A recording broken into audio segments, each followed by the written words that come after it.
ঈদ মানেই খুশি, ঈদ মানেই উৎসব, আর ঈদ মানেই ডক্টর মাহফুজুর রহমানের সুরের জগতে হারিয়ে যাওয়া। 2016 সাল থেকে একের পর এক একক সঙ্গীতানুষ্ঠান উপহার দিয়ে তিনি হয়ে উঠেছেন বাংলা টেলিভিশনের আলোচিত এক চরিত্র। আলোচনা যেমন ছিল, সমালোচনার ঝড়ও কম বইত না। কিন্তু যত কথাই হোক, প্রতি ঈদে টিভির পর্দায় তাকে না দেখলে যেন উৎসবটাই অসম্পূর্ণ মনে হয় অনেকের কাছেই। কিন্তু এবার ঘটছে এক অবিশ্বাস্য ঘটনা।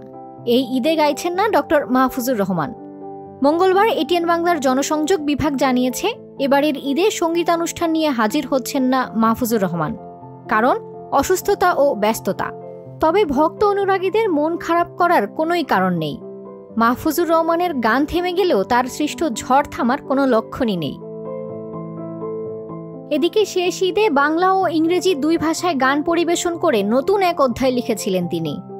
তার কণ্ঠে কখনো ইংরেজি গান, আবার কখনো তুমি ছাড়া আমি কিছুই না শুনে কেউ মুগ্ধ, কেউ হতবাক, কেউ আবার বিনোদনের নতুন মাত্রা খুঁজে পেয়েছিলেন। কিন্তু এবার এই প্রথম ঈদে মাহফুজুর রহমানের গান নেই। তবে কি এটি সাময়িক, নাকি অনুরাগীদের জন্য তিনি রাখছেন আরও বড় কোনো চমক?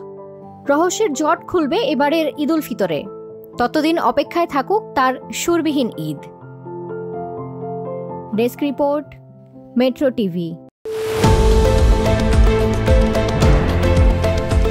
দেশের পাশে, বিশ্বের সাথে, মেট্রো টিভি।